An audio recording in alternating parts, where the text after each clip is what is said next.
मंथन के सभी दर्शकों को मेरा नमस्कार। आज हम नीट के विद्यार्थियों के लिए बहुत महत्वपूर्ण विषय जीव विज्ञान, जो नीट में अपना 50% वेटेज रखता है, तो आज हम उस विषय में कैसे महारत हासिल की जाए, उस विषय को कैसे पढ़ा जाए और जीव विज्ञान में भविष्य में एक बालक के लिए क्या स्कोप है, ये हम हमारे एक्सपर्ट से जानेंगे कि एक बालक को डॉक्टर या इसमें अपना करियर बनाने के लिए क्या करना चाहिए और क्या क्या इसमें अच्छे स्कोप हैं। तो मैं चाहूँगा कि हमारे बच्चे हमारे एक्सपर्ट से क्वेश्चंस पूछें।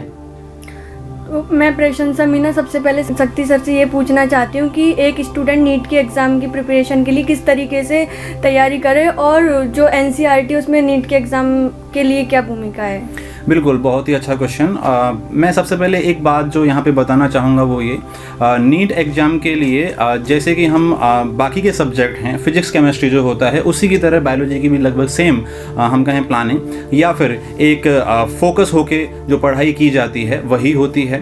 बस इसमें आपको ध्यान जो कुछ बातों का रखना होता है वो ये कि किसी भी सब्जेक्ट में मेरा ये मानना है कि उस सब्जेक्ट को स्टार्ट करने से पहले आपको उस सब्जेक्ट का नेचर जो है, उस सब्जेक्ट की फीलिंग जो है वो समझना बहुत ज़रूरी होता है।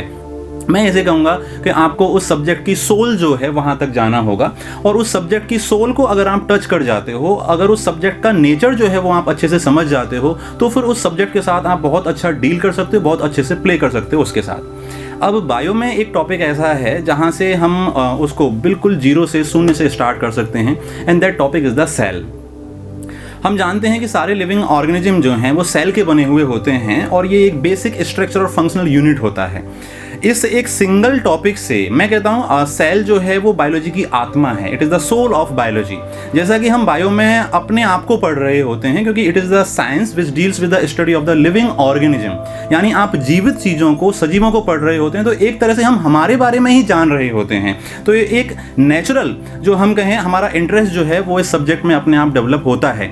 उसके साथ बस हमें इतना ध्यान रखना होता है कि हम उस सब्जेक्ट को रियल वे में, उसका जो नेचर है वो समझ पा रहे हैं या नहीं समझ पा रहे हैं। हर एक टॉपिक जो है उसके साथ हम उसी वे में डील कर रहे हैं जैसे कि करना चाहिए या नहीं करना चाहिए। जैसे कि सिंगल टॉपिक की मैं बात कर रहा था, सेल की। सेल के अंदर न्यूक्लियस होता है, यू ऑल नो दैट, और उस न्यूक्लियस में डीएनए होता है। जब हम 12th क्लास में जेनेटिक्स की बात कर रहे होते हैं तो उससे पहले आपको ये आना चाहिए कि भाई सेल के अंदर न्यूक्लियस भी होता है और डीएनए भी होता है, और डीएनए कोई जेनेटिक मटेरियल होता है। तो आपने अगर सेल को नहीं समझा तो आप जेनेटिक्स को भी बहुत अच्छे से नहीं समझ पाते हैं। उसी सेल के अंदर हम पढ़ते हैं सेल ऑर्गेनेल। जब हम कोई फिजियोलॉजी का टॉपिक स्टार्ट करते हैं, लाइक प्लांट में आप एक टॉपिक पढ़ते हो फोटोसिंथेसिस, तो फोटोसिंथेसिस जो है उसमें आप प्लांट कैसे फूड बनाते हैं ये पढ़ते हैं, लेकिन आपको क्लोरोप्लास्ट के बारे में अच्छे से पता नहीं है तो आप उस टॉपिक को ज़्यादा अच्छे से समझ नहीं पाते हैं। तो कुल मिला के कहने का मतलब ये है कि उस सब्जेक्ट का जो हम कहें बेसिक जो है, यानी कुछ टॉपिक वास्तव में ऐसे होते हैं जिन्हें आपको पहले ही डील करना चाहिए, फिर आपको उसके जो मेन मैकेनिज्म हैं या फिर मेन हायर टॉपिक जो हैं उन पे जाना चाहिए। लाइक फिजियोलॉजी जो है उसे पढ़ने से पहले आपको अगर सेल बायोलॉजी और एनाटॉमी दोनों, चाहे वो बॉटनी की बात हो चाहे वो जूलॉजी की बात हो, दोनों में अगर आप सेल बायो और एनाटॉमी बहुत अच्छे से जानते हैं, मॉर्फोलॉजी बहुत अच्छे से जानते हैं, मॉर्फोलॉजी इज व्हाट, जो आउटर हम कहें किसी भी प्लांट का या एनिमल का स्ट्रक्चर जो होता है वो क्या होता है, और एनाटॉमी हम बॉडी के अंदर की बात कर रहे होते हैं, बॉडी के अंदर क्या है। आपको बॉडी के अंदर कौन कौन से टिश्यू हैं ये नहीं पता है, उनमें कौन कौन से सेल हैं ये नहीं पता है, तो फिर फिजियोलॉजी में डेफिनेटली प्रॉब्लम आने वाली है। तो एक सीक्वेंस जो है, यानी आप बेसिक टॉपिक जो हैं वो पहले डील करें और उसके साथ साथ फिर आप हायर टॉपिक्स पे जाएं। सिंगल टॉपिक के साथ आप पूरी बायोलॉजी को कनेक्ट कर सकते हैं। एक बेहतर हम कहें स्कोर करने के लिए, तैयारी करने के लिए बायोलॉजी में आपको हम कहें टॉपिक को लिंक करना बहुत अच्छे से आना चाहिए, क्योंकि आप जब 7th 8th 10th क्लास तक पढ़ते हो टॉपिक्स को तो वही टॉपिक होते हैं, कुछ ज़्यादा चीज़ें साइंस में चेंज नहीं होती हैं, बायोलॉजी में वही हैं, लेकिन उनका डेप्थ जो है वो यहाँ पे बढ़ जाता है। दूसरा, वहाँ पे कनेक्ट नहीं करते हैं आप। एक बार जैसे पढ़ते हैं तो आप क्या, टॉपिक है रेस्पायरेशन, तो आप उस समय सिर्फ रेस्पायरेशन जो है उसी के साथ डील करते हैं, वो वहाँ पे फिनिश होता है। बाद में आप जाते हैं डाइजेशन पे या सर्कुलेशन पे, तो फिर आप उसी को वहाँ पे डील कर रहे होते हैं। जब सर्कुलेशन आप पढ़ते हैं तो उसके साथ रेस्पिरेशन कहीं ना कहीं कनेक्टेड है, क्योंकि सर्कुलेशन में ब्लड उसी चीज़ को हमारी बॉडी में सर्कुलेट कर रहा है जो रेस्पिरेशन में हमने अंदर ली है, यानी ब्रीदिंग में अंदर ली है, दैट इज द ऑक्सीजन। तो आप जब तक उस टॉपिक को, आप क्या करते हैं कि ये टॉपिक मैंने पढ़ा, इसके बाद इसको रख दिया और बिल्कुल फिर उसके साथ कोई कनेक्शन नहीं करते हैं। तो सेकंड जो मिस्टेक होती है बच्चे की अच्छी तैयारी के लिए वो ये कि बायो में आप टॉपिक के बीच में लिंक जो है वो बैठाएं, जो अच्छे कनेक्शन कनेक्शंस जो हैं टॉपिक को एक दूसरे से रिलेट करके जहाँ तक वो संभव है वो करें, और वो टीचर भी आपको वहाँ पे क्लास में बताते हैं। हम सब उन चीज़ों का ध्यान रखते हैं। जहाँ तक एनसीईआरटी का सवाल है नीट की तैयारी के लिए, एनसीईआरटी जो है वो एक समरी है। उसमें जो टॉपिक दिए गए हैं उनमें बहुत कुछ जो है बहुत अच्छी लैंग्वेज के साथ एक साथ आपके सामने होता है। उसमें एक सबसे पहला जो आपको काम करना है वो ये कि जो क्लास का लेक्चर है, जो डिटेल में आपको टीचर के द्वारा बताया जा रहा है, जो डेप्थ उस टॉपिक की कॉन्सेप्ट की आपको समझाई जा रही है, वो आप पहले समझें। उसके बाद आप एनसीईआरटी बुक से उस टॉपिक को रिवाइज करें। आपको एक एक चीज़, एक एक लाइन वहाँ पे मिल जाएगी। सीधे आप एनसीईआरटी पे जाएंगे और उस टॉपिक को हम कहें, क्योंकि जो क्लास का लेक्चर होता है वो थोड़ा लेंदी होता है, उसमें हम काफ़ी डेप्थ में जाते हैं। इवन कुछ मेडिकल की जो हम कहें टर्म्स हैं या लेवल जो है वहाँ तक भी हमको डील करना होता है एक कॉन्सेप्ट को बच्चे के दिमाग में बिठाने के लिए। लेकिन आप क्या करते हो कि भाई मुझे कम पढ़ना पड़ेगा, ये चैप्टर एनसीईआरटी में कम पेजेस मुझे दिखाई देते हैं, तो मैं पहले चलो इसको तैयार कर लेता हूँ, मैं सीधा यहीं से पढ़ लेता हूँ। सर के नोट्स जो है वो बाद में पढ़ लूँगा, मॉड्यूल शीट जो है वो बाद में ले लेंगे, या थ्योरी मुझे कम पढ़नी पड़े। तो ऐसा लेजीनेस जो चलता है उसकी वजह से होता क्या है कि वो चीज़ जो है वो अच्छे से क्लियर नहीं हो पाती है। एनसीईआरटी आपको एज इट इज समझ आएगी यदि आपने क्लास का लेक्चर कंसंट्रेशन के साथ समझा हुआ है और अच्छे से पढ़ा हुआ है। इंपॉर्टेंट ये इसलिए हो जाता है बिकॉज नीट के एग्जाम में एनसीईआरटी के डायग्राम, एनसीईआरटी के एग्जाम्पल, इवन मैं कहूँ स्टेटमेंट जो हैं वो कट टू कट आपके एग्जाम में आपको देखने को मिल जाएंगे क्वेश्चंस में। तो अगर आपने वो बिल्कुल ही छोड़ दी है और आप उसको बिल्कुल हर चैप्टर को वहाँ से तैयार नहीं करते तो डेफिनेटली आपका जो हम कहें स्कोर जो है वो उतना अच्छा नहीं हो पाएगा। तो एनसीईआरटी बहुत इंपॉर्टेंट है, लेकिन एक हम कहें वे जो है उसको डील करने का, पढ़ने का, वो आपको अच्छे से आना चाहिए। इन सब बातों का अगर आप ध्यान रखते हैं तो मैं डेफिनेटली कह सकता हूँ कि आपकी नीट की तैयारी बायोलॉजी में बहुत अच्छी हो जाएगी। बहुत अच्छा समझाया सर आपने। मैं सविता मीना रमनीश सर आपसे एक क्वेश्चन पूछना चाहती हूँ कि बायोलॉजी सब्जेक्ट को माना जाता है कि ये रटने वाला सब्जेक्ट है, तो सर इसमें कॉन्सेप्ट का क्या महत्व होता है? बिल्कुल, बहुत अच्छा क्वेश्चन पूछा आपने। बायो को ज़्यादातर बायो के स्टूडेंट यही समझते हैं कि इसको बस याद रखना है, रटना है, ठीक है। पर मैं ये आपको बताना चाहूँगा कि कंसेप्चुअल बहुत ज़्यादा है बायोलॉजी। अब जैसे कि सर ने बताया था कि वो रेस्पिरेशन ब्रीथिंग, तो सर जो पढ़ाएंगे जूलॉजी में वो तो ब्रीथिंग है, वायुमंडल से गैसीय आदान प्रदान, ऑक्सीजन लेना और CO2 देना। एक्चुअल जो सेल के लेवल पर रेस्पिरेशन है वो तो सर बॉटनी में आता है, सेल के लेवल पर। और बच्चे जब पढ़ते तो उनको ये लगता है ये तो बॉटनी का है, नहीं, मैं बोलता हूँ उनको ये जूलॉजी में भी है। जूलॉजी में भी ऐसे ही रेस्पिरेशन चलेगा, वही स्टेप चलेंगी, वही फॉलो होंगी। तो बॉटनी जूलॉजी भी कनेक्टेड है और फिर उसके अलावा वो कंसेप्ट भी तो कनेक्टेड है। वो कंसेप्चुअल जो बात हो रही है, कितने एटीपी कहाँ बन रहे हैं, कैसे बनेंगे, वो कंसेप्चुअली तो बात हो रही है। पर बायो में थोड़ी सी प्रॉब्लम ये हो जाती है, जूलॉजी बॉटनी दोनों में मिलाकर बायो में प्रॉब्लम क्या हो जाती है कि सजीव जो है, लिविंग्स है, बायोडाइवर्सिटी, जैव विविधता वो बहुत ज़्यादा है। रॉबर्ट में साइंटिस्ट ने जो इवोल्यूशन करके बताया, इवोल्व करके, इवेलुएटेड करके, वो बोला 7 मिलियन स्पीशीज है लिविंग्स की। 7 मिलियन है सर, बताइए, 7 मिलियन स्पीशीज है लिविंग्स की, 70 लाख हो गई। 70 लाख स्पीशीज हमने सभी डिस्कवर तो नहीं की है, लेकिन 17-18 लाख तो डिस्कवर कर ही ली है। और बायोलॉजी में हम पढ़ते हैं लिविंग्स के लिए। अब 17-18 लाख को पढ़ लेंगे? नहीं पढ़ेंगे। तो वहाँ पर वो टिपिकली जनरली एक जनरल वे में बात होती है, डिटेल से तो फिर आगे की क्लासेस में बात होगी। नीट के लेवल पर तो जनरल लेवल में बात कर रहे हैं, तो आपको इन्फॉर्मेटिव भी नॉलेज दी जाती है कि ऐसा भी होता है, ऐसा भी होता है। तो फिर आप पूछते हैं कि ये क्या, ये तो याद रखना पड़ेगा, तो वो याद रखने वाला हो जाता है, वो थोड़ा बहुत मीटर बनता है, पर कंसेप्चुअल बहुत ज़्यादा है। लाइफ साइकिल की बात कर लो आप, एल्गी से लेकर एंजियोस्पर्म की लाइफ साइकिल की बात करें तो सभी प्लांट की लाइफ साइकिल में सेम ही चलता है। 2 स्टेज होती है, स्पोरोफाइट, गेमेटोफाइट, बीजाणुद्भिद, युग्मकोद्भिद, दोनों एक दूसरे के अल्टरनेट में चलती है, सभी में ही है, कोई एक्सेप्शन ही नहीं है। तो जैसे इवॉल्व हुए हैं उस तरह से करेक्टर सब में अलग अलग आते गए। तो हम एक एक स्पीशीज टू स्पीशीज डिस्कस नहीं करना चाहते हैं, तो हम जनरल वे में बात कर लेते हैं, तो उसमें वो थोड़ा बहुत आपके लिए इन्फॉर्मेटिव हो जाता है, वो मेमोरेबल हो जाता है कि उसको याद रख लो।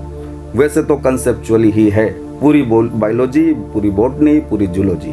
बस वो एक्स्ट्रा मैटर जो होता है ना, अलग लिविंग्स के लिए कुछ बोलना, वो थोड़ा सा हो जाता है कौन सा मेमोरेबल, याद रखने वाला। लेकिन ऐसा नहीं है कि उसको समझा नहीं सकते हैं, पर वो इस लेवल पे, नीट लेवल पे बात करना थोड़ा उसके लिए मुश्किल हो जाता है। बिल्कुल sir, I totally agree with you. हमारे यहाँ पे मतलब जो हम अभी डील कर रहे हैं उसमें काफ़ी सारा पार्ट जो है वो आपको डायरेक्टली मतलब इन्फॉर्मेशन के तौर पे आता है। लेकिन यहाँ पे मैं एक चीज़ ऐड करना चाहूँगा, साइंस जो है, जो आपने 10th क्लास तक आप क्लास में पढ़ते हो, बायो भी उसी का एक हिस्सा है। हम कहें फिजिक्स केमिस्ट्री की तरह बायो भी साइंस का ही हिस्सा है। और उन्हीं टॉपिक्स की डिटेल तो पढ़ रहे हैं। बिल्कुल बिल्कुल। तो साइंस को पढ़ने के लिए डेफिनेटली कॉन्सेप्ट के बिना साइंस कुछ भी नहीं है। मेरा एक छोटा सा मानना ये है, मैं ये सभी बच्चों को इवन चाहे वो मैथ्स में हो, बायो में हो, मैं सबके लिए कहना चाहता हूँ, साइंस में अगर आप ये 3 बेसिक क्वेश्चन जो हैं वो अपने आप से करते हैं पढ़ते समय। 1 इज व्हाट, ये क्या है, 2nd इज व्हाई, ये क्यों है, एंड 3rd इज हाउ, ये कैसे है। अगर आप पढ़ते समय ये 3 क्वेश्चन अपने दिमाग में लाते हैं, किसी भी टॉपिक को जब आपको समझाया जा रहा है, वो डेफिनेटली आपके लिए सब्जेक्ट जो है वो कॉन्सेप्चुअल हो जाएगा। तो कॉन्सेप्चुअल आप कितने वे में ले रहे हो, ये कुछ उस पे भी डिपेंड करता है। आप पूरा उसको रटे जा रहे हो, इन्फॉर्मेटिव पार्ट की तरह सर ने आपको समझा दिया है, आपके दिमाग में ऐसे क्वेश्चन जो हैं वो अराइज होने चाहिए। अब ऐसे क्वेश्चन का मतलब मैं तो 3 चीजें बता रहा हूँ बेसिक सी, भाई इतना तो आप सोच सकते हो। कोई भी चीज, जैसे सर ने बताया फोटोसिंथेसिस, सबसे पहला क्वेश्चन क्या हुआ, व्हाट, ये क्या है, व्हाई, ये क्यों है, और हाउ, ये कैसे है। प्रॉब्लम सॉल्व हो गया कॉन्सेप्चुअल।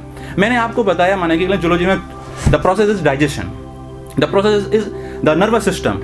तो इसमें सबसे पहली चीज आप उसको जानो कि भाई ये है क्या, फिर उसके बाद आप जाओ इस पे कि ये क्यों है, इसका एग्जिस्टेंस क्यों है, क्या इसके बिना कोई लिविंग ऑर्गेनिज्म जो सर्वाइव कर सकता है, क्या इस मैकेनिज्म का उसकी बॉडी में कोई रोल है, क्या फिर दूसरे एनिमल में भी ये ऐसे ही होता है या कुछ अलग तरीके से होता है।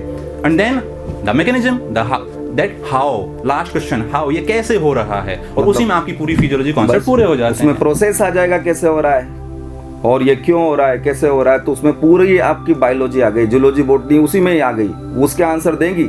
हाँ बिल्कुल, किसी भी विज्ञान विषय को पढ़ने के लिए बहुत जरूरी है। मैं अनुष्का सिंह। शक्ति सर, मेरा आपसे यह सवाल है कि बायोलॉजी सब्जेक्ट में 300 प्लस स्कोर करने के लिए हमें किस प्रकार पढ़ाई करनी चाहिए, और साथ ही जो 12th पास और टारगेट स्टूडेंट्स हैं उनकी क्या स्ट्रेटेजी होनी चाहिए नीट क्वालिफाई करने के लिए।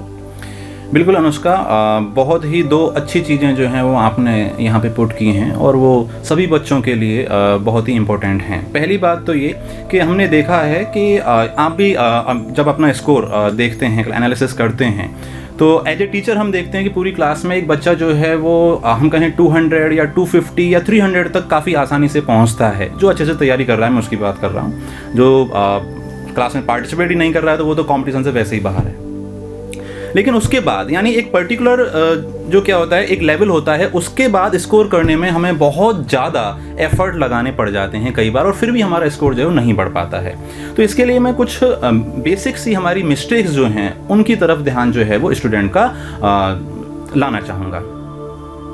सबसे पहले तो ये कि जैसे हम कई बार क्या होता है, कोई टॉपिक जो है उसे स्टार्ट बहुत अच्छे से करते हैं, क्योंकि नया नया जोश होता है, नया नया सब्जेक्ट है, या फिर वो चीज़ें हम सीखना चाहते हैं, और जब वो टॉपिक आपका चलता जाता है, एक पेस के साथ चलता जाता है, तो कहीं ना कहीं आप अपना इंटरेस्ट जो है वो उसमें लूज करते हैं, या फिर उसको बार बार पढ़ने की वजह से, या फिर उसके एंड तक आते आते कहीं ना कहीं सैचुरेशन आता है। ये बात मानते हो? और वो सैचुरेशन पॉइंट जो है उस पर अब कोई स्टूडेंट किस प्रकार काम कर रहा है, उस लेवल पे पहुंचने के बाद वहीं आप में और उसमें क्या आ जाता है, डिफरेंस आ जाता है, आपके और उसके स्कोर में डिफरेंस आ जाता है। तो पहला तो हमें सैचुरेट नहीं होना है। जैसा कि हम जानते हैं जूलॉजी में, माना कि मैं एक छोटा सा एग्जाम्पल दूं, रेस्पिरेशन पे आप आते हो टॉपिक पे, तो सबसे ज़्यादा डाउट मेरे पास बच्चों के कहाँ से आएंगे, सर O2 CO2 का ट्रांसपोर्ट कैसे होता है। अब ये O2 CO2 का ट्रांसपोर्ट स्टार्ट में तो नहीं है। डाइजेशन में कोई बच्चा डाउट में आएगा तो क्या होगा, सर मैकेनिज्म ऑफ डाइजेशन जो है, या फैट का एब्जॉर्प्शन और ट्रांसपोर्टेशन जो है कैसे हो रहा है, सबसे ज़्यादा डाउट जो है वहाँ से पूछे जाते हैं। तो वो पार्ट जो है वही सबसे टफ है, वही सबसे मेन है, और वहाँ तक आते आते आपने अपनी मेजर एनर्जी जो है या इंटरेस्ट जो है वो खो दिया होता है या लगा दी होती है। तो जैसे हम कोई एक मूवी देखते हैं, तो वो मूवी स्टार्टिंग में बहुत अच्छी चल रही है साहब, उसकी स्टोरी जो है वो बिल्कुल आपको सीट पे बांधे हुए है, लेकिन उसका एंड खराब हो जाए तो क्या आप उसको ओवरऑल अच्छा कहेंगे? नहीं ना। तो ऐसे ही हमारी तैयारी के साथ है, अगर आप चैप्टर की स्टार्ट बहुत अच्छे से करते हैं और आप फिनिश करना नहीं जानते हैं या फिनिश अच्छे से नहीं कर रहे हैं अपनी किसी मिस्टेक के कारण, तो वो एक बहुत बड़ी गलती हमारी हो जाती है। सेकंड चीज़ ये कि एक स्कोर पर पहुंचने के बाद डेफिनेटली कुछ चीज़ें ऐसी होती हैं जो हमें बदलनी होंगी। जैसे कि हर बार पेपर जब होता है तो उसके बाद मेरी रिक्वेस्ट होती है स्टूडेंट से कि उस दिन आप पेपर वाले मूड में जब होते हो संडे को, तो उस दिन आपका एनर्जी लेवल जो है फ्राइडे और सैटरडे को बहुत हाई होता है। नहीं होता है तो भी आप लेके रखते हो कि भाई कल एग्जाम है और मुझे स्कोर करना है, और पेपर वाले दिन पेपर देते हैं आप बिल्कुल रिलैक्स मोड पे चले जाते हैं, लेकिन सब स्टूडेंट नहीं जाते हैं। जिनको बताया जाता है और वो फॉलो करते हैं, और वो फॉलो ये करते हैं कि भाई उस पेपर के बाद उस पेपर में जो आपसे मिस्टेक हुई हैं, जो 4 क्वेश्चन, जो 5 क्वेश्चन, जो 2 क्वेश्चन, सिंगल क्वेश्चन भी अगर आपका रॉन्ग हुआ है तो वो क्यों हुआ है। नंबर 1 थिंग, उसका कॉन्सेप्ट आप पहले खुद चेक कीजिए, सर से उसको डिस्कस कीजिए, अगली बार वो कॉन्सेप्ट जो आपको आना चाहिए, और जब आप अपनी मिस्टेक्स पे ध्यान देते हैं तो आप उसको बहुत बेहतर सीखते हैं। ये आपने कई बार फील किया होगा, तो ये आपको करना है। दूसरा, अब ये होता नहीं है साहब हमसे आसानी से। क्यों नहीं होता है? क्योंकि उस दिन हम पूरा भाई अभी एग्जाम दिया है सर, तो आज क्या करेंगे, कल देखते हैं इस पेपर को, कल से तो नया स्टार्ट हो जाएगा, तो फिर वो नहीं हो पाएगा और वो वहीं के वहीं छूट जाता है। तो उस एक चैप्टर में जो आपने कमी छोड़ी, दूसरे में छोड़ी, तीसरे में छोड़ी, चौथे में छोड़ी, अल्टीमेटली हमारे पास ऐसे काफ़ी सारे पॉइंट हो जाते हैं जो फिर एग्जाम में आते हैं तो फिर हम बहुत अच्छा स्कोर नहीं कर पाते हैं। दूसरी चीज़, हम कहें 300 प्लस के लिए आपको ये करना चाहिए कि आपकी अपनी जो सिली मिस्टेक्स होती हैं, एक बच्चा है कई बार वो हर एग्जाम में सर्किल जो है वो फिल नहीं करके आता है, तो वहाँ पे उससे मिस्टेक हो जाती है। या फिर क्वेश्चन को डील करने की अप्रोच जो है कई बार वो हमें बदलनी होती है, जब आप बार बार एक ही टाइप की मिस्टेक कर रहे होते हो, या कॉन्सेप्चुअल वे के जो सारे के सारे क्वेश्चन है वो गलत कर रहे हैं, या फिर इन्फॉर्मेटिव पार्ट आपसे गलत हो रहा है, यानी कि वो पार्ट आप बार बार रिवाइज नहीं कर रहे हैं। तो कुछ ऐसी मिस्टेक्स जो हैं उन पर ही ध्यान दे के हम अपना स्कोर जो है वो बहुत अच्छा कर सकते हैं। इवन 300 प्लस ही नहीं, मैं तो कहता हूँ आप 360 350 भी एक एवरेज आराम से आसानी से निकाल सकते हो, अगर आप अपनी इन सारी मिस्टेक्स को वहाँ पे ध्यान देते हो तो। दूसरा चीज़ आपने पूछा कि एक टारगेट का स्टूडेंट जो है उसकी क्या स्ट्रेटजी या प्लानिंग होनी चाहिए। टारगेट स्टूडेंट का सबसे बड़ा माइनस पॉइंट ये होता है वो पहले सारी चीज़ें पढ़ चुका होता है, और कईयों को तो ये डाउट भी होता है कि मुझे सब आता है फिर भी मेरा सिलेक्शन नहीं हुआ है। पहली बात तो ये कि सिलेक्शन नहीं हुआ है दैट मीन्स हमें कहीं ना कहीं कमी है, आपको एक्सेप्ट करना आना चाहिए, मुझे और मेहनत करने की नीड है। चलो कई बार हमने अपना 100% दिया है, फिर भी तो कोई तो ऐसा पॉइंट होगा, कोई तो ऐसी जगह होगी जहाँ पे मैं काम जो है, वर्क जो है वो कर सकता हूँ, तो वो पॉइंट आपको ढूंढने होते हैं। दूसरा, don't focus on the thing which you already know. जिन चीज़ों को आप पहले से जानते हो, जो कॉन्सेप्ट आपके पहले से बहुत ज़्यादा अच्छे हैं, उन पे आप एनर्जी कम वेस्ट करें, वहाँ एटीपी कम खर्च करें, और कुल मिला के मुद्दे की बात पे आ जाएं कि जहाँ मेरा मैकेनिज्म वीक है, जो मेरा कॉन्सेप्ट वीक है, वहीं पे आपको अब ज़्यादा फोकस करना है। आप करते क्या हो, जो आपके लिए आसान है उसके साथ आप ज़्यादा चिपके रहते हो, जो आपके लिए टफ है उससे आप दूर भागने का कोशिश करते हो या उसको टालने की कोशिश करते हो। अल्टीमेटली आपको वो चैप्टर जो डील तो करना ही करना है। बॉटनी के चैप्टर में जैसे कि सर जानते हैं, इनके पास डाउट किस में आते हैं, जेनेटिक्स। एक बहुत बड़ा हवा बना रखा है कि जेनेटिक्स सर नहीं होगी, क्वेश्चंस नहीं होंगे, इसके मतलब बड़े आड़े टेढ़े क्वेश्चंस होते हैं, ये है वो। आपने पहले से साइकोलॉजी बना ली, उसमें सर वो थोड़ा मैथमेटिकल अप्रोच आ जाती है, उसमें थोड़ा रेशो वगैरह निकालना पड़ता है, तो फिर उसमें जीन की किस तरह से एक्सप्रेशन होगा वो थोड़ा ध्यान रखना पड़ेगा। मेंडल ने भी उसमें स्टैटिकल डाटा यूज में लिए थे, तब जाकर उनको रेशो मिला था वो 3:1 का, जो हम उनका वर्क इसीलिए समझ नहीं आया था उस टाइम लोगों को, मैथमेटिकल अप्रोच ही क्या है। किसी ने वो डेथ हो गई उनकी 1884 में, और डेथ के 16 ईयर आफ्टर 1900 में जाकर 3 अलग अलग साइंटिस्ट अलग अलग कंट्री के अलग अलग प्लांट पर एक्सपेरिमेंट करके फिर सेम रिजल्ट लाए मेंडल के जैसा। फिर पता चला कि जाकर कितनी बड़ी अपने टाइम से पहले की डिस्कवरी थी जो उन्होंने मतलब उस टाइम के साइंटिस्ट समझ ही नहीं पाए उनकी डिस्कवरी को। उस समय तक तो जीन की भी खोज नहीं होती है, बिल्कुल नहीं हुई। उसको भी फैक्टर बोला था, वर्ड ही नहीं था, फैक्टर वर्ड यूज में लिया था उन्होंने उसके लिए। तो आप जो पहले से जानते हैं उस पे थोड़ा कम ध्यान देके जो नहीं जानते हैं या जो पोर्शन आपका वीक है उस पे आपको ज्यादा फोकस करना होता है। दूसरा, revision is the key of success, और खासकर बायो जैसे सब्जेक्ट में तो आपको बार बार रिवाइज करना ही होगा। तो आप रिवीजन जो है वो टाइम पे कर रहे हैं, अपने डाउट टाइम पे सॉल्व कर रहे हैं, और अपने जो कॉन्सेप्ट जो हैं उन्हें बिल्डअप कर रहे हैं, तो मैं नहीं समझता आपको एक अच्छा स्कोर करने में कोई ज़्यादा परेशानी आने वाली है। नवनीत सर, मैं अब आपसे ये क्वेश्चन करना चाहती हूँ कि एक स्टूडेंट होता है वो जूलॉजी को तो अच्छे से कंप्लीट कर लेता है, उसको अपने आप से रिलेट कर लेता है, लेकिन बॉटनी को उतने अच्छे से रिलेट नहीं कर पाता वो, और उसमें स्कोर भी इतना अच्छा नहीं कर पाता। तो ये ज़्यादातर स्टूडेंट की प्रॉब्लम होती है कि वो जूलॉजी की जो भी बात है वो तो अपने आप से रिलेट कर लेते हैं क्योंकि खुद भी एनिमल है, तो प्लांट की बात है वो रिलेट नहीं कर पाते क्योंकि वो खुद प्लांट नहीं है। लेकिन सबसे फर्स्ट बात जो मैं बोल दूं कि वो भी लिविंग सी है, उनमें भी सेल है। कोई भी लिविंग होने के लिए जो करेक्टर अप्लाई होते हैं वो सारे करेक्टर प्लांट पर भी अप्लाई हो रहे हैं। उनमें भी मेटाबॉलिज्म है, उनमें भी कॉन्शियसनेस है, उनमें भी ग्रोथ है, उनमें भी रिप्रोडक्शन है, उनमें भी सेलुलर ऑर्गेनाइजेशन ही है, बेसिक लेवल पर उनमें भी सेल ही है। अब हम ब्रीथिंग करते हैं, इनहेलेशन और ये एक्सहेलेशन। अब मैं बोलूँ प्लांट भी ब्रीथिंग करते हैं, बस यहीं पर मामला गड़बड़ हो जाता है। प्लांट ब्रीथिंग करते हैं पर उनके पास हमारी तरह लंग्स नहीं है। प्लांट बॉडी को जिसको रिक्वायरमेंट है जिस ऑर्गन को वो खुद ले लेगा सराउंडिंग से, जैसे कि हम भी ले रहे हैं ना एटमॉस्फेयर से, तो लीफ में उसके लिए क्या है स्टोमेटा बने हुए हैं, तो स्टोमेटा के लिए नॉलेज लेंगे तो लीफ की समझ में आएगी। स्टेम प्राइमरी होता है, पतला होता है, सेकेंडरी ग्रोथ अभी नहीं हुई है तो उसमें भी स्टोमेटा है। सेकेंडरी ग्रोथ से मोटा स्टेम हो जाएगा तो उसमें लेंटिसेल है, वहाँ भी है। रूट भी सोइल में ग्रो कर रही है तो फार्मर भी सोइल में सीड डालने से पहले, बीज बोने से पहले उसकी जुताई करता है, सोइल को उथल पुथल करता है क्योंकि वो मोर एरिएटेड हो जाए। और सोइल पार्टिकल के बीच के गैप से ही रूट को क्या मिलती है? ऑक्सीजन मिलती है। और मान लो मडी एरिया हो जाए, इतना ज़्यादा मडी एरिया कि सोइल पार्टिकल के बीच के गैप में फुल अमाउंट में वाटर ही वाटर है, ऑक्सीजन तो है ही नहीं, एयर तो है ही नहीं, तो वहाँ प्लांट सर्वाइव नहीं कर पाएगा। और जो कुछ मॉडिफाई हो गया तो उन्होंने नेगेटिव जियोट्रोपिक मूवमेंट शो करके अर्थ सरफेस से बाहर निकाल ली रूट। न्यू मेटाफोर रूट बाहर निकाल ली उन्होंने, वो इस तरह से अडप्ट हो गए। तो हम देखो कहाँ से शुरू किया था आंसर और कहाँ पहुँच गए, तो ये रिलेट ही तो कर रहे हैं हम। तो बॉटनी जूलॉजी ऑटोमेटिकली रिलेटेड है।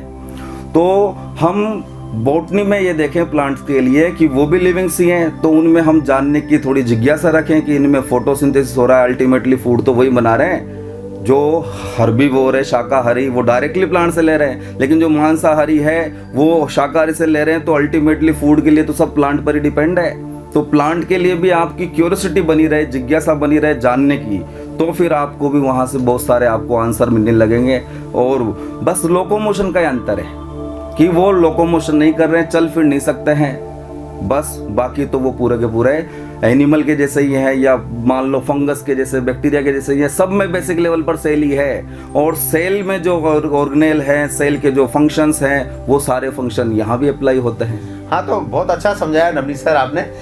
मेरा इसमें ये सजेशन रहेगा कि एक बच्चे को जब जूलॉजी जब वो रिलेट कर रहा है तो वो इसी चीज़ को प्लांट से भी रिलेट करे कि ये भी लिविंग ऑर्गेनिज्म है और ये हमसे किस प्रकार अलग है, तो वहाँ उसको पढ़ते हुए याद करे, उस चीज़ को समझ के याद करे। तो मुझे लगता है कि बॉटनी को भी मतलब बहुत अच्छे से एक बालक तैयार कर सकता है। और मैं मेरे शुरुआत के दिनों की तैयारी की बात करूं तो मुझे तो बॉटनी बहुत अच्छी लगती थी, क्योंकि मुझे प्लांट से, एक नेचर से एक लगाव होता है।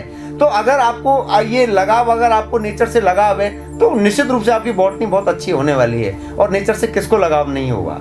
मैं एक बात और बोलना चाहूँगा सर कि जो जैसे ये मेरे नंबर वाला चश्मा है, ठीक है, तो चश्मा चढ़ा लो बॉटनी का कि बॉटनी नजर आए। मतलब way of thinking, presence of mind ऐसी रखो कि ये भी प्लांट इसमें भी ये, उसमें भी ये हो रहा है। तो उसमें आप जानने के लिए जितना बढ़ोगे उतने ही ज़्यादा आपको आंसर मिलते रह जाएंगे, तो रिलेट ऑटोमेटिकली हो जाएगा, ऐसा मेरा मानना है। और आप ऐसा करेंगे तो बिल्कुल आपको इसका फ़ायदा मिलेगा। ये वही है जैसा कि मैंने कहा था कि स्टार्टिंग में आपको सब्जेक्ट की सोल जो है वो समझनी होगी। बिल्कुल। तो वास्तव में आप सिर्फ एनिमल को ही बायोलॉजी समझ रहे हैं तो फिर आपने बायोलॉजी की सोल जो है या उसका नेचर जो है वो नहीं समझा है। आपको ये डेफिनेटली दिमाग में बिठाना चाहिए या ये मानना चाहिए, और आप जानते भी हो कि भाई सेम लिविंग क्रिएचर है। जितने भी आप लाइफ प्रोसेसर ने बताया जो यहाँ पे हैं वो वहाँ भी हैं, तो सारी चीज़ें जो समान हैं। तो आप क्यों ना इस चीज़ को, जब आप घर से बाहर निकलते हो तो जब आप जैसे एनिमल को रिलेट कर पाते हो, ऐसे ही आप में अपने आप एक टेंडेंसी जो है वो डेवलप करो कि भाई ये प्लांट है तो इसकी लीफ जो है ये ऐसी क्यों है, ये अलग अलग तरह की है, देखो ये इसका स्टेम अलग अलग टाइप का है। तो वो बॉटनी वाली फीलिंग, एक ट्रू बॉटनिस्ट वाली फीलिंग जो है वो आपको अपने आप में डेवलप करनी होगी, तो आपका इंटरेस्ट अपने आप डेवलप हो जाता है। हेरिडिटी हम लें, जैसे इन्फॉर्मेशन जैसे एनिमल में एक जनरेशन से दूसरी जनरेशन में जाती है, प्लांट में क्या नहीं जाती है। प्लांट में अपन कहते हैं भाई ये सीड अच्छी क्वालिटी का है तो वो प्लांट और अच्छा बनेगा या उसमें सीड ज्यादा आएंगे। सारी चीजें सेम है, आप कैसे कह सकते हो? सारी चीजें सेम है। और फिर एक चीज और है, आप ये सोचिए कि अपने एनवायरनमेंट को कौन जीवित रखे हुए, अपन ऑक्सीजन ले रहे हैं वो कहाँ से आ रही है, तो ये चीजें भी, तो अपन जो फूड ले रहे हैं वो कहाँ से आ रहा है, तो सन एनर्जी को डायरेक्ट कौन यूज कर रहा है? प्लांट्स यूज कर रहे हैं। तो अगर कोई व्यक्ति यह सोचे कि जीवन की मूलभूत चीजों की आवश्यकता की पूर्ति तो ये हमारी बॉटनी के द्वारा हो रही है, तो अगर उसको वो यो सोचे कि ये तो बहुत इंपॉर्टेंट सब्जेक्ट है, तो मुझे लग रहा है कि इसमें इंटरेस्ट एक बालक का जरूर होना चाहिए। शक्ति सर, मैं एक चीज और जानना चाहता हूँ कि बायोलॉजी एक रटने का सब्जेक्ट ऐसा माना जाता है, जैसे सर ने भी बताया था कि बहुत सारी इंफॉर्मेशन को चूंकि डेप्थ में इतना अपन पढ़ नहीं सकते, 18 लाख स्पीसीज या 17 लाख स्पीसीज जो भी हैं, तो एक बालक को रटते रटते ये प्रॉब्लम आती है, वो भूल जाता है। तो इसका कोई कारण है क्या? अगर कारण है तो इसका निदान भी होना चाहिए। तो मैं चाहता हूं कि इसके ऊपर आप प्रकाश डालें। बिल्कुल सर, ये बहुत ही अच्छा क्वेश्चन है आपका कि और ये सामान्यतः देखा जाता है ज़्यादातर बच्चे जो हैं वो बायो क्या किसी भी सब्जेक्ट का बच्चा जो है ये पूछता है जनरली, ये सभी के लिए है कि साहब मैंने पढ़ा तो है लेकिन मैं भूल जाता हूँ। कोई कम भूलता है, कोई ज़्यादा भूलता है, कोई सब कुछ भूल जाता है, लेकिन भूलते सब हैं, ये हम मानते हैं, एग्री करते हैं। मैं यहाँ पे बताना चाहूँगा as a bio teacher, as a zoology teacher कि हमारा जो मानव मस्तिष्क जो होता है, ह्यूमन ब्रेन जो होता है, वो बड़ी ही अमेजिंग चीज़ है। हम देखें, अगर एक चीज़ सोचें तो हमारा ब्रेन किन से बना हुआ है? न्यूरॉन से, द नर्व सेल्स। और उन्हीं नर्व सेल के द्वारा हम कोई भी इन्फॉर्मेशन जो है वो सीख रहे होते हैं, वो देख रहे होते हैं, वो सुन रहे होते हैं, सारे सेंस ऑर्गन जो हैं वो उसी पे काम करते हैं। और अल्टीमेटली वो जो अभी मैं जो आपको ये बोल रहा हूँ, बता रहा हूँ, ये इन्फॉर्मेशन भी उन न्यूरॉन के द्वारा ही आपके ब्रेन तक पहुँच रही है और आप उसको समझ पा रहे हैं। आपका ब्रेन जो है उस चीज़ को एनालिसिस कर रहा है। और वास्तव में जब आप ह्यूमन फिजियोलॉजी में न्यूरॉन को पढ़ते हैं या ब्रेन को पढ़ रहे होते हैं तो वास्तव में वो ब्रेन अपने आप को ही जान रहा होता है, अपने आप को ही जानने की कोशिश कर रहे होते हैं आप लोग। तो यहाँ पे उस ब्रेन की एक बड़ी ही मतलब खासियत कह लो या फिर हम कहें ड्रॉबैक कह लो कि ये भूलने का गुण जो है वो डेफिनेटली हमारे ब्रेन में है। और ये हमारे लिए अच्छा है क्योंकि ह्यूमन ब्रेन अगर सारी बातों को हमेशा याद रखेगा तो ये हमारे लिए प्रैक्टिकली बहुत ज़्यादा प्रॉब्लमेटिक हो सकता है अगर आप इस चीज़ पे भी ध्यान दें तो। लेकिन पढ़ाई के लिए आपको सारी चीज़ें जो याद रखनी चाहिए या होनी चाहिए। इसमें सबसे पहला पॉइंट मैं ऐड करना चाहूँगा सर, पहली मिस्टेक जो होती है बच्चे से, किसी बच्चे से, वो है उसकी एकाग्रता या कंसंट्रेशन। अगर उस बच्चे की कंसंट्रेशन उस टॉपिक को पढ़ते समय नहीं है, यहीं पे उसका जो हम कहें टॉपिक जो है वो ख़राब हो जाता है, वो डेफिनेटली उसको भूलेगा। दूसरी चीज़ ये, हमारे पूरे एजुकेशन सिस्टम का थोड़ा सा स्ट्रक्चर जो है वो ऐसा है कि छोटी क्लासों तक बच्चा जो है वो कॉन्सेप्चुअल वे में डील करता ही नहीं है। हम यहाँ फाउंडेशन में जब बच्चे के साथ उसी सब्जेक्ट को डील कर रहे होते हैं तो हमें ऐसे लगता है जैसे बच्चा जब 10th से बच्चा पास आउट होकर के 11th में आता है और मैं उससे पूछता हूँ कि बेटा रेस्पिरेशन क्या है, तो वो मेरे को सीधा सीधा बुक की रटी रटाई जो डेफिनेशन है वो बोल के बता देता है कि सर ये है, या फिर वो कहता है कि सर O2 लेना, CO2 छोड़ना जो है रेस्पिरेशन है। दैट मीन्स कहीं ना कहीं आपने उसको समझा नहीं है, आपने कॉन्सेप्ट जो है तैयार नहीं किए हैं। तो पहली बात तो आपकी एकाग्रता या कंसंट्रेशन जो है वो बहुत ज़्यादा होनी चाहिए। इसमें साइंटिफिक लॉजिक बिल्कुल सर है। भूलने का जो हम एज आपने ब्रेन की ट्रेनिंग कहें उसे, या जो हम कहें मेमोरी ट्रिक्स जो बताई जाती हैं उसमें, या फिर उसी सब्जेक्ट में जब आप आगे डेप्थ में बात करते हैं हमारे ब्रेन की मेमोरी कैसे डेवलप होती है, तो हमारे ब्रेन में कुछ न्यूरॉन होते हैं या मेमोरी सेल होते हैं। जैसे हम कोई इन्फॉर्मेशन लेते हैं या तो हमारे न्यूरॉन से कोई आगे सूचना जाती है तो हमारे न्यूरॉन पर एक्शन पोटेंशियल जनरेट होता है, वो अपन पढ़ते हैं बुक्स में।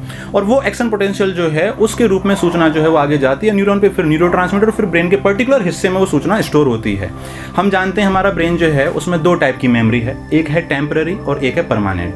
कोई चीज़, अभी मैं आपको एक फ़ोन नंबर बताता हूँ 9887868691, तो आप जनरली इसे कुछ देर के लिए, कुछ सेकंड के लिए, कुछ मिनटों के लिए याद रखेंगे। लेकिन मैं कहूँ कि ये आपके बायोलॉजी टीचर का नंबर है तो आपको लगेगा यार ये तो डाउट पूछने का काम आएगा, तो आप अपने दिमाग पे थोड़ा जोर डालेंगे और अंदर ही अंदर उसको एक दो बार रिवाइज कर लेंगे। अच्छा 9887868691 ये सर का नंबर है, चलो ये काम आएगा हमारे।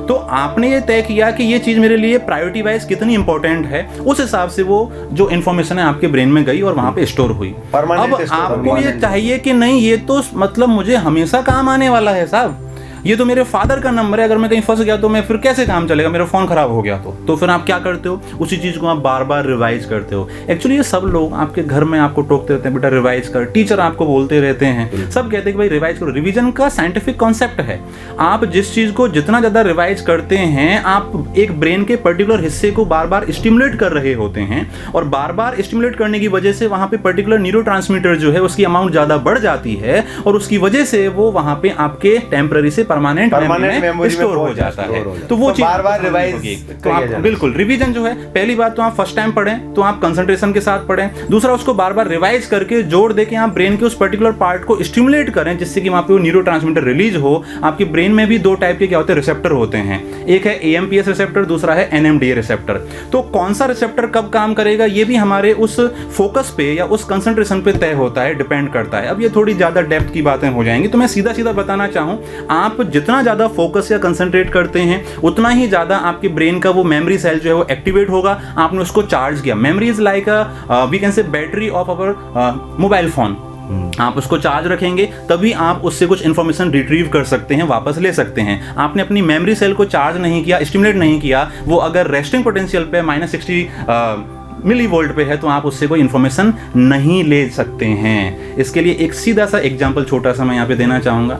आपके बचपन के बहुत सारे इंसिडेंट या यादें होती हैं, और वो यादें जो हैं उनमें से कुछ यादें या कुछ जो हम कहें घटनाएं जो हैं वो आपको जीवन भर अपनी ओल्ड एज तक याद रहती हैं। ऐसा क्यों है? आप कभी अपने बचपन में मामा घर गए थे, अपने मामा के यहाँ गए थे और आपने कोई शैतानी की थी, आप 4-5 साल के बच्ची थे उस टाइम पे, तो वो शैतानी जो है वो बार बार रिवाइज कैसे होती है? जब आप वापस से अगले 6 महीने साल भर में मामा के पास जाते हैं तो आपकी नानी जो है, अरे बिटिया तू तो वही है क्या, अरे ये तो वही है कि इसने जो शैतानी की थी, तो आपके दिमाग में वो इंसिडेंट रिकॉल हो गया, आपका रिवीजन हो गया। घर आए 6 महीने के बाद बुआ जी आई, अरे ये तो वही बच्ची है क्या जिसने वो किया था, जिसने ये शैतानी की थी। तो आप कहीं ना कहीं उन चीज़ों को याद रख पाते हैं जो बार बार आपके दिमाग में चलती रहती हैं। दैट मीन्स आपका ब्रेन जो है, आपके मेमोरी सेल जो लगातार स्टिमुलेट होते रहने चाहिए। इसके लिए लास्ट में मैं एंड करना चाहूँगा इसको कि आपको पढ़ने का तरीका जो है वो मेमोरी के लिए क्या होना चाहिए। आप पहली बार क्लास में जब पढ़ते हो फुली कंसंट्रेशन के साथ पढ़ें, दूसरी बार घर पे उसको जाकर के रिवाइज करें, फिर आपको 3 दिन में या 7 दिन में डेफिनेटली वो टॉपिक जो है वो अच्छे से रिवाइज करना होगा, पढ़ना होगा, और उसके बाद एक लास्ट रिवीजन जो है वो 15 डेज में आपको उसका करना ही करना चाहिए। उसके बाद आपको लगेगा कि मैं भूल गया हूं, लेकिन अल्टीमेटली उस इन्फॉर्मेशन को आप 6 मंथ बाद भी अगर यूज करेंगे तो वो डेफिनेटली आपको रिट्रीव होगी, वो इन्फॉर्मेशन जो है वो आपको याद सर, मैं इसमें एक चीज और पूछना चाहूंगा, क्या किसी चीज को याद रखने के लिए क्या उसका पिक्चराइजेशन, मुझे जहां तक मेरा मानना है कि पिक्चराइजेशन अगर किसी चीज का हो जाता है तो वह जल्दी दिमाग कैप्चर कर पाता है। बिल्कुल सर, आपने बहुत सही बात कही है, और ये चीज आपने देखी होगी कि ह्यूमन ब्रेन जो है वो विजुअलाइजेशन को ज्यादा कैच करता है, पिक्चर्स को ज्यादा कैच करता है। तो जिस बच्चे की जितनी अच्छी इमेजिनेशन पावर है सर, नहीं है, डेवलप करनी पड़ेगी भाई। हम डायग्राम बना के डायग्राम जो है, और एक कहीं ना कहीं पिक्चर दिमाग में जो आपको मतलब, और एक मानव दिमाग की एक और चीज होती है, वो ऑकवर्ड चीज है, जो बेहूदी चीजें होता है ना, उनको बहुत जल्दी याद रखता है। तो बायोलॉजी को जैसे एग्जाम्पल मैं जब याद करता था कि सिले जिनेला, तो मैं उसको ऐसे सोचता था जो सिल गए उनको ले आ, तो मैं उसको ऐसे याद करता था। तो ऑकवर्ड तरह से अगर चीजों को रिलेट किया जाए तो चीजें दिमाग लंबे समय तक याद रख पाता है। तो सर मेरा सवाल आपसे यह है कि कोई बायोलॉजी का स्टूडेंट अगर MBBS के अलावा अगर अपना करियर बनाना चाहता है तो उसके पास और क्या क्या विकल्प है? बिल्कुल, बहुत ही सामान्य सी ये बातें हैं कि भाई एक तो हम ये नहीं समझें कि बायोलॉजी में सिर्फ और सिर्फ मेडिकल ही एक मात्र फील्ड होता है जहाँ पे हम अपना करियर जो है वो बना सकते हैं। उसके साथ साथ जैसे आपने जब कोई भी अदर सब्जेक्ट में हम 12th पास करते हैं तो उसके बाद UG PG कोर्सेज होते हैं, तो यहाँ भी आप BSc कर सकते हैं, MSc कर सकते हैं। उसमें भी अलग अलग ब्रांचेज जो हैं वो आपके पास होती हैं। आप बॉटनी में कीजिए, आप जूलॉजी में कीजिए, आप माइक्रोबायो में कर सकते हैं, आप बायोटेक में कर सकते हैं, और हर ब्रांच का एक अलग स्कोप है। उसके साथ फार्मा का फील्ड जो है वो भी आपके लिए ओपन होता है, तो B फार्मा M फार्मा करके आप जो ड्रग वाला फील्ड है उसमें भी जा सकते हैं।